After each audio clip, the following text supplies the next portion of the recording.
Welcome to another installment of the Football Gazette podcast. My name is Olushola Victor, and I have with me here. Boyowa Joshua, call me MJ for short, and you'll definitely spot on. All right, it feels good to be back right here once again, Victor. Yes, it does. A lot has happened. Mewatishele, as you would say. But welcome back to the podcast, guys. We're going to be talking about something very interesting. A lot of things, actually. We're going to start with something. We're going to start talking about this particular guy, one man who had a dream. And of course, went on to chase the dream and eventually translated into something beautiful. Right now, he's the talk of the town. Even though not as much as I think it should be talked about, because I believe if it was another player in another league, maybe in another country, it'll be talked about more than he's talked about right now. Talking about this guy from Nigeria, our very own number 9 striker, Victor Olushola Osimhen. Yes, the Olushola is there because we are affiliated, we are connected. So, Joshua, let's talk about Victor Osimhen. Okay. What has been happening with this guy? Let's start from his journey, when he was back in 2017 as just a young boy who just wanted to play football in Chile and just enjoy himself. To start with, Mm-hmm. personally, I think it fascinates me to know that Victor Osimhen presently is the highest goal scorer in this season's UEFA Champions League. Just in case you didn't know, now you know. It's something we don't get to see often. Absolutely. Yeah, fine. We've seen African players actually prove their merit over time and over time again. Absolutely. But then in Nigeria and this time around, it's something we don't get to see often. So Victor Osimhen doing it now with Galatasaray, I mean, it fascinates me. It's exciting. And it's just midway into the UEFA Champions League big phase. Yes, just 4 games in. Yes. And it's interesting to also mention, sorry to coach you, it's interesting to mention to you that there was a time when this same Victor Osimhen had problems getting a club to sign him, where there were various talks in the media about how his character would impede him from getting good clubs, great clubs to sign this guy to play football for them. But some way, somehow, Turkey came through. Galatasaray came through. Trust me, I wouldn't have expected this electric start to the season from Victor Osimhen. Going by the now noise surrounding his transfer to Galatasaray and Napoli being hell-bent on frustrating whoever is going to get him on a permanent transfer. Yeah. I mean, we saw Chelsea at one point, rejecting Manchester United. Yeah. A lot of people might actually feel it was a step down for Osimhen. Or like a morale on a permanent transfer with Galatasaray. But then a lot of people thought that. I personally thought about that as well. I'm not going to lie to you. Yes, I thought about that. I was like, of all the clubs that you could have gone to, why choose Galatasaray, a Turkish club, Galatasaray? Well, interestingly, Nigerians now watch Galatasaray's games because of Victor Osimhen. A lot of Nigerians now keep up with the Turkish league because of Victor Osimhen. And so many things are happening in the Super League there in Turkey that have, become so pronounced because of the presence of this man, Victor Osimhen. Not only has he gone on to score important goals and has he become a vital part of Galatasaray this season, he's also made a name for himself on the global stage, the UEFA Champions League. He is currently the highest goal scorer. After 4 games, he has 6 goals. As it is now, I'm very sure Nigeria and Nigerians generally will be banking on Victor Osimhen, especially as they approach that all-important African playoffs ahead of the FIFA. Talking about the playoffs. I mean, it's not going to be interesting. But then some way, somehow, I just want us to sneak our way through to get into... Play this Gabon. Gabon have this guy, ranks Aubameyang, and is he Lamina now? Yes. Yes, they do. And I think it's going to be...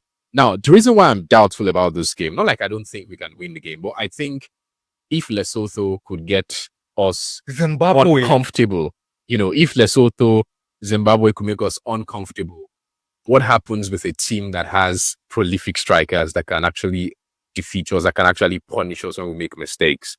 And I think one thing that should happen in this game is the Super Eagles of Nigeria moving forward, Victor Osimhen leading the charge, of course. Hopefully he doesn't get injured over the weekend, when he has to play for the Super Eagles of Nigeria in the coming week. But I feel like we just need to get the win that we need. But also, with the form Victor Osimhen is, riding on in Galatasaray, the UEFA Champions League, maybe we might just have him land a couple of goals in that game. And trust me, that's one I'm very sure of. If he's able to replicate this scoring form with the Super Eagles, I mean, I'm very sure Nigeria will have just little or no problems at all to face, especially as it concerns the African playoffs. Okay, well, away from that, let's quickly talk about this man, another Nigerian. But this man, not so interesting news from his own quarters. I'm talking about Ademola Lookman.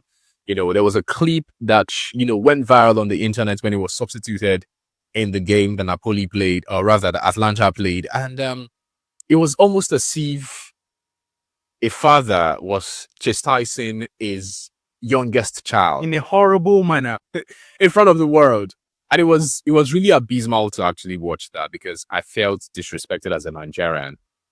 Yeah, like you said, it was an eyesore, because I didn't get to see the game live. But many people didn't even see the game live, but many people saw the video. I saw the highlight, and it's actually heartbroken that Atalanta can actually treat Ademola Lookman like. I mean, to give them their first Europa title. The handwriting is boldly written on the wall. We know the history. Ademola Lookman and in Napoli scoring that brace. Or was it an hat-trick in the Europa League final? Yes. So I think he's actually been through a lot, through thick and thin with Atalanta, than to be disrespected in such manner by Gasperini. I mean, this is not the first time we're seeing a case like that. It happened the last season as well. I mean, he came under each six, then he came out in the media and said, yes, actually have this internal resolution and everything is now fine. But then I think Ademola Lookman should have just left Atalanta over the summer. I think he was trying to force a move. Where was he going to go? Yeah, that's the thing. Because if he wanted to leave the club, not that if he wanted to leave, because he came out and put out the statement and said he was done with the affairs of the club, wasn't even showing up for their trainings anymore. He had to be integrated back into the team. So surprising seeing back in training now with the junior and the lower level size of the team. So I feel like what he should do is just weather the storm. There's nothing he can do right now, because the club till January. The club is not releasing him yet.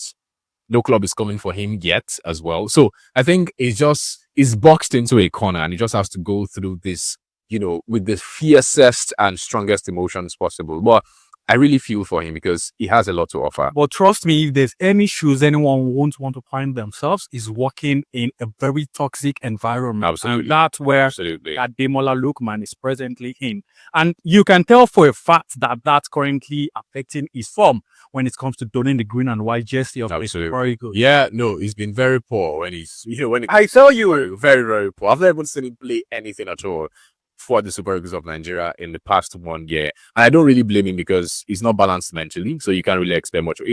It's more like talking about Victor Boniface and saying, why is he not delivered for the Super Eagles? I mean, this thing is psychological. Yes, I mean, Victor Boniface also had a meltdown, during the transfer window process, until he had to, go to Werder Bremen, where he hasn't even scored a goal yet, just as an assist so far in the season. So I feel like the Nigerian players just generally have some things going on with them that we should be more empathetic about, when we talk about them on social media. Away from Ademola Lookman, let's talk about these goal-scoring merchants. Erling Haaland, Harry Kane, and of course, Kylian Mbappe, who have actually made themselves become threatening to all defenders that they have played against so far this season.